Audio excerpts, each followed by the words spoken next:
nice one. Oh my god. Yeah, let's see them go. That's the biggest one I got. What's going on, guys? It's another after work surf fishing session.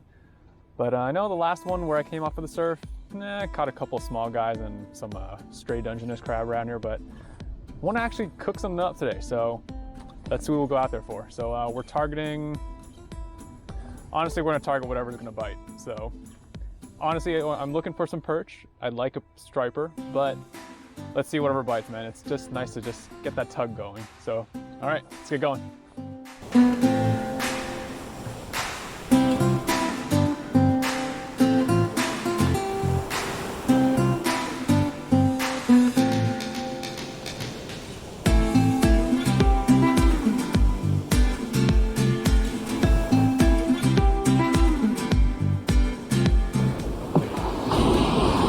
After being stuck in a hospital for 12 hours, it's so nice to just be outside right now. Catching a fish would be a nice bonus though.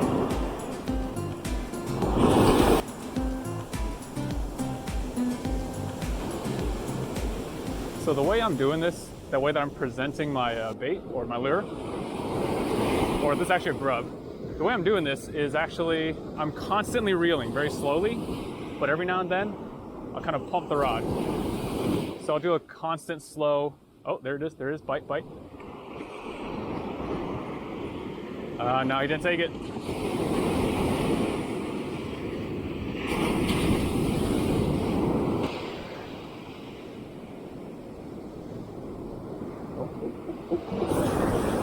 Oh man, set that one way too early. Ah, damn, set that one way too early. All right, cast it out again before, yeah, I kind of tugged on my grub right there. So every time you cast out, make sure you double check your grub or whatever you're using, make sure everything still looks good before your next cast. So just kind of pulling that back up. Let's get it back out there.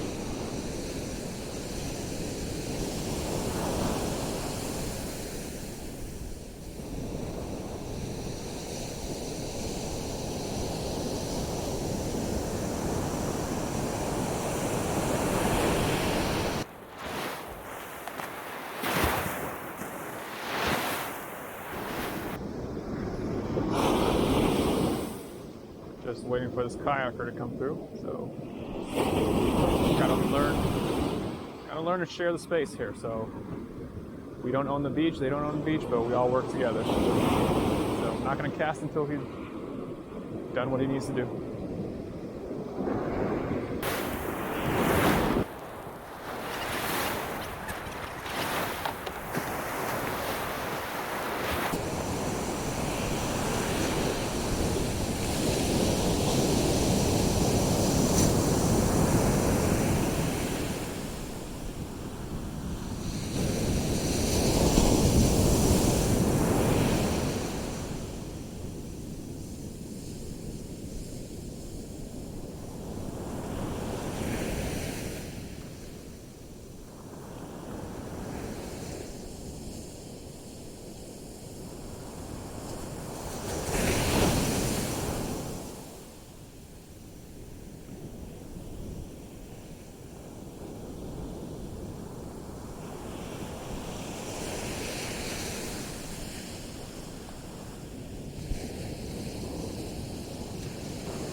Oh, what is this? It is, woo, got some head shakes.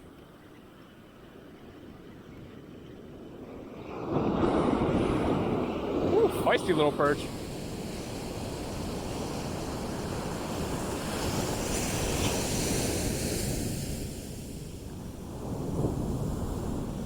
All right, guys, first catch of the day. What is that? Is that a silver or bar? Because I see some bars on it, but kind of faint.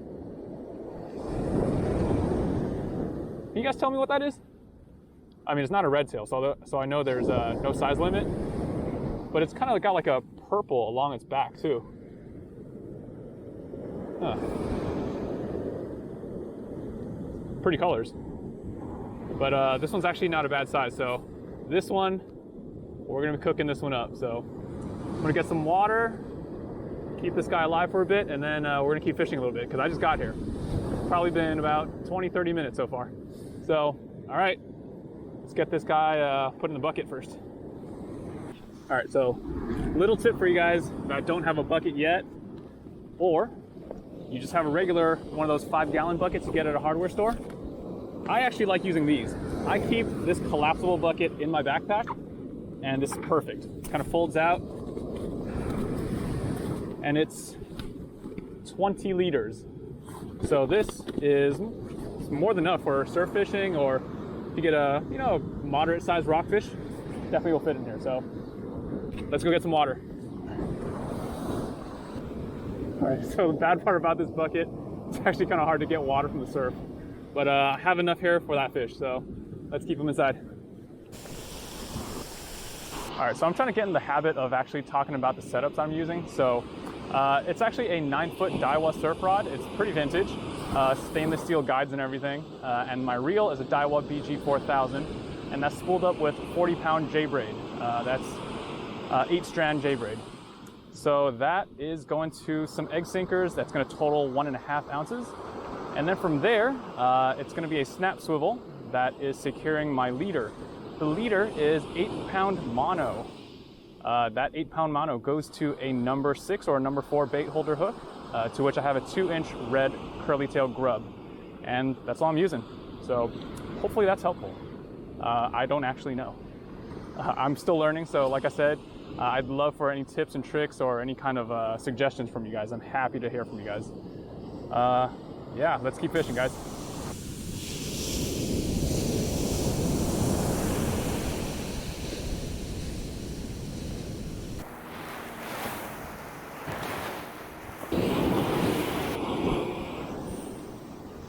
Oh, we're on.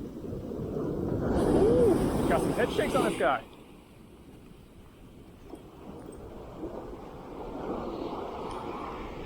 He's still pretty small, but dang, this guy fights hard.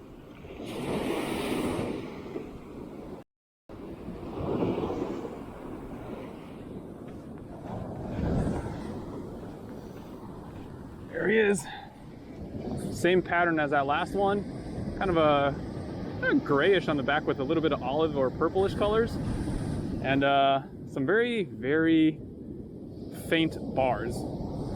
So yeah, if you guys know what this is, let me know. I don't know if I want to call it a barred surf perch because it doesn't look quite like one. So yeah, this guy's obviously not small, not big enough. So yeah, I'm gonna put him back.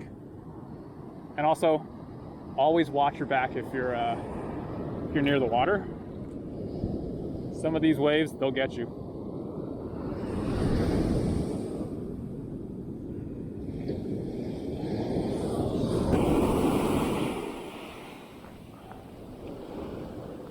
See ya. All right, so I do need to bleed him, but usually if you've seen my other videos, I will usually knife them in the head first. Unfortunately, I don't have my knife on me. I think it's in my car. So I don't think I have a choice, but got to dispatch this guy before I bleed him. So unfortunately for him, I think I'm gonna have to punch him in the face. So thank you, bud. It's been fun, but you're gonna be my lunch before I go to sleep today. So, all right, sorry, gotta punch you in the face.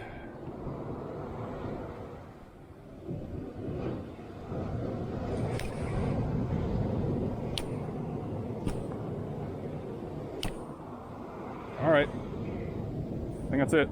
He's out. All right, now I can bleed him. All right, guys, welcome back. So we are about to cook up the perch that we just caught, but I wanted to actually cook this out at the beach, and I actually figured I actually needed a darker spot to cook. Probably sounds weird, but I will show you why in a minute that I needed a darker spot, because there's something that I thought was mind-blowing when I first found out this existed. So I'll show you that in a minute, but let me show you the ingredients that we have first. It's a very simple thing. We're just making a cold buckwheat soba noodle with the perch fried on top of it. So let me show you the ingredients too. All right, first we have our Japanese buckwheat soba noodles. You could find them in practically any Asian grocery store. And then this is the bonito broth that goes on the buckwheat noodles. It's served cold. And then we have some sauce here. That's just some crisp chili oil. And that's some soy sauce. So that's going to be actually the sauce for the fish. And here's some all-purpose flour that we're going to be coating our perch with. And there is some green onions that we're going to top the noodles with. Also, one more thing before I forget. I wanted to actually mention that if you guys are going to be scaling fish at home and you don't want the scales to fly all over the place, get a bucket of water, put the fish into the water and just start scaling underneath the water. It saves so much headache, because if you scale the fish at home, it's a headache to clean up afterwards. Yeah, besides that, the fish I actually gutted out at the beach, and then I filleted it here at home. And then the bones I will actually use for crabbing. So perfect time, when Dungeness season is closed and you guys are fishing and you don't want to waste the carcasses, freeze them up, wait for November when Dungeness season opens up, and you can go crabbing again. Or you can just go crabbing for rock crab. So, all right, let's start cooking, guys. Let me show you the cool thing that I thought was mind-blowing.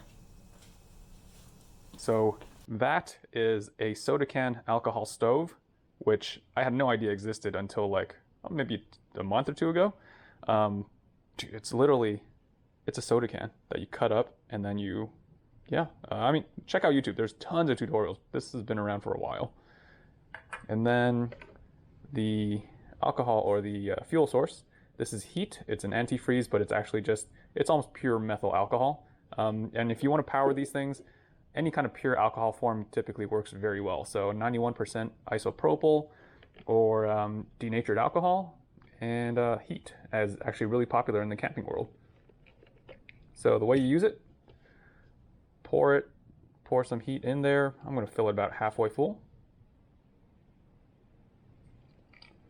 And then all you do is light it up. So make sure you keep this away from yourself. And also caveat, if you're going to be doing this, don't do this indoors. I am in the garage right now, but my garage is actually open, and there's a back door over there that is also open. So I do have really good ventilation here. Do not do this in an enclosed area, because the fumes are toxic. So get a lighter, light it up. And this is actually why I wanted a dark space to film this, because you won't be able to see this outside. So right now, it's actually what they call priming. Priming is pretty much just warming up that alcohol so that it creates fumes, and then the fumes will shoot out of these little tiny holes on the sides. Those are the jets. So give it a minute. I can hear it sizzling already. There you go. Some of the jets already started. There you go. Oh my God, that is so cool. This is actually like maybe the third time I'm using this. So this is what we're going to boil our water with.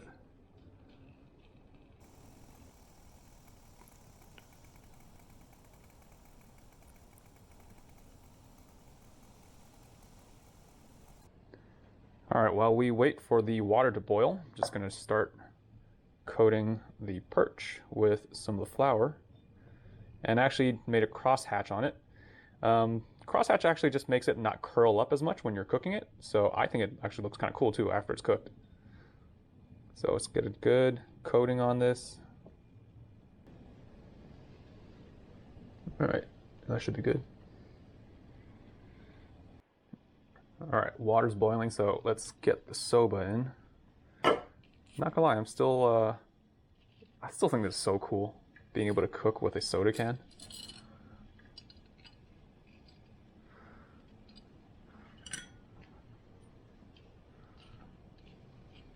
The only bad thing about this particular alcohol stove, they don't produce a ton of heat, so gotta have a lid.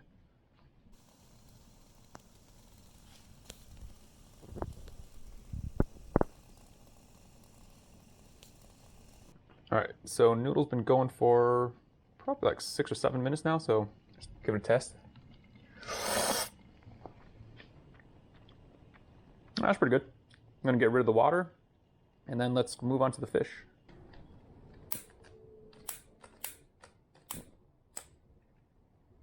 All right, got some oil in there. Gonna let this go. All right, let's see if the oil is hot. I'm just gonna take a little piece of the green onion. Yeah, there you go. All right, let's get the fish in there.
All right, guys, time to eat.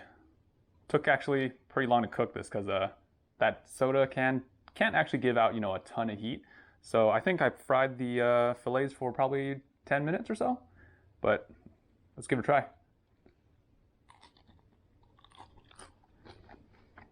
It's actually crispy too. Oh man, that's good.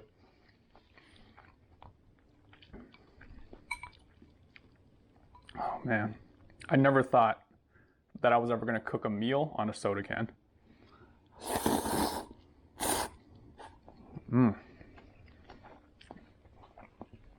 I mean, I made this all in a soda can. Never thought I'd see that.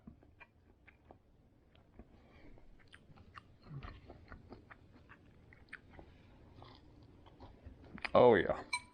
So, I don't know, if you guys ever want to make this outside, super easy. I mean, the soda can weighs like close to nothing. Bring a little of the denatured alcohol or methyl alcohol or something as your fuel source. And then, I mean, the noodles are supposed to be served cold, so no issue there. Fry up some fish, bring a little bit of sauce. Oh man.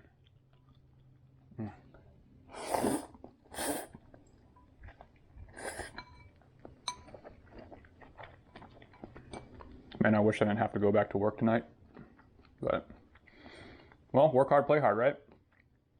Fishing in between my shifts, and I do 12-hour shifts, so I don't have a ton of time off, but still gonna go. People usually say perch is kind of mushy, and it is. But I feel like doing a really simple fry like this, and you actually cook it for longer, actually toughens up the meat a little bit. I actually like this a lot.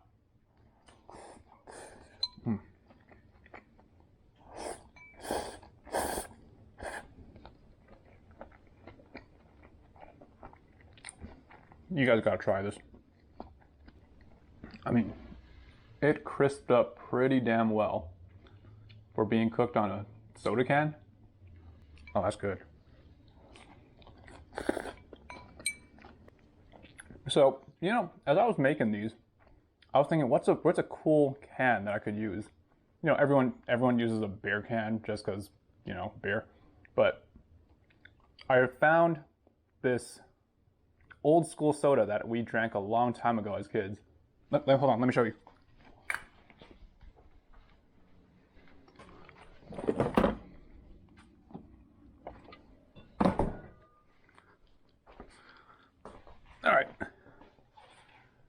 recognizes these? Schweppes cream soda. Oh my goodness. We were walking around one of the Asian markets locally, and we happened to run into this. And I haven't had this for probably 20 years. Oh my God, these things are so good. Man, if you guys see these, definitely pick them up. If you guys have never tried Japanese soba before like this, like cold soba, now's the time. When it's hot in the summer and you get a nice cold bowl of soba, it is so good. All right, it's my last couple bites, so I'm gonna finish this up, but I hope you guys enjoyed this. This is really different for me. I mean, I don't really go surf fishing too much, but this is the second time I've gone out using those little red curly tail grubs. I actually kind of like them. It's a lot more active than like just throwing out something and waiting. So like, you're constantly flicking out that rod. And you actually, you cover a lot more distance on the beach too, I feel like. So I did enjoy that a lot. And I mean, cooking on an alcohol stove like that, like little soda can, this is actually, I'll be honest, this is the first meal I've made on that. All I've done was boil water and make tea before. So this is actually pretty cool. I didn't think I would be able to make this, but it worked out. But all right, hopefully you guys enjoyed this. This is a little bit different than my usual. And I guess, I think I am nearing 350 subscribers almost. So I want to say thank you guys so much for, following and subscribing. It's been actually really cool. Met a lot of cool people along the way. And I've enjoyed this a lot. So hopefully you've enjoyed it too. And if you enjoy the content like this, it always helps to subscribe, hit the like button on the video, and always comment. I love interacting with you guys. All right, so yeah, I'm gonna finish this up. So like, subscribe, and see you guys next time, all right? Cheers.